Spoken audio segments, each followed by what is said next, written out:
Wala pa po ba kayong ulam for today? Kung wala pa, tara samahan niyo po ako at magluluto po tayo ng ginisang miswa with siomai. Tara, simulan na po natin. Buksan po natin yung kalan at magpainit po tayo ng cooking pot. Kapag mainit na po yung ating cooking pot, maglalagay na po tayo ng mantika. Kapag mainit na po yung mantika, ay igigisa na po natin yung ating dinurog na bawang. Kapag naamoy na po natin yung aroma ng bawang, isunod na po natin ilagay yung ating dinurog na sibuyas. Haluin lang po natin hanggang sa lumambot na po ito. Dahil malambot na po yung sibuyas, isunod na po natin ilagay ito pong siomai. Ito po ay lulutuin natin hanggang ito po ay mag light brown. Thank you po pala sa nagbigay nitong napakasarap na siomai. God bless po. Naglagay po pala ako dito ng carrots, pero optional lang po ito. Maglalagay na rin po tayo ng 4 cups water.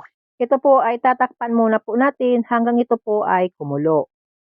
Kapag ito po ay kumulo na, buksan na po natin at maglalagay po tayo ng 1 piece chicken broth cube. Isa ito sa magpapasarap at magpapalasa dito po sa ating ginisang miswa. Maglalagay rin po tayo ng durog na paminta. Haluin po natin ito para magsama-sama na po yung lahat na sangkap na linagay po natin at maiwasan pong masunog sa ilalim. Tikman na po natin para malaman natin kung tama na po yung lasa ng ating ginisa. Dahil medyo matabang pa po ito, maglalagay po tayo ng 1 tablespoon na patis. Pangtimpla lang po dito sa ating ginisa.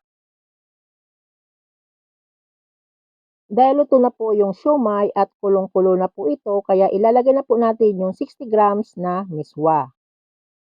Mga katenderang kusinera, para po mamaya hindi po tayo mahirapan sa pagsalin kapag ito po ay naluto na, putulin po natin yung miswa kasi masyado po siyang mahaba.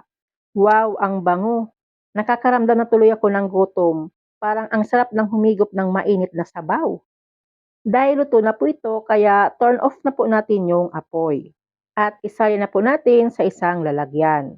Heto po ang sinasabi ko mga katenderang kusinera. Buti pinutol ko po yung miswa. Kasi kung hindi ko po pinutol, siguradong mahihirapan po ako sa pagsasalin.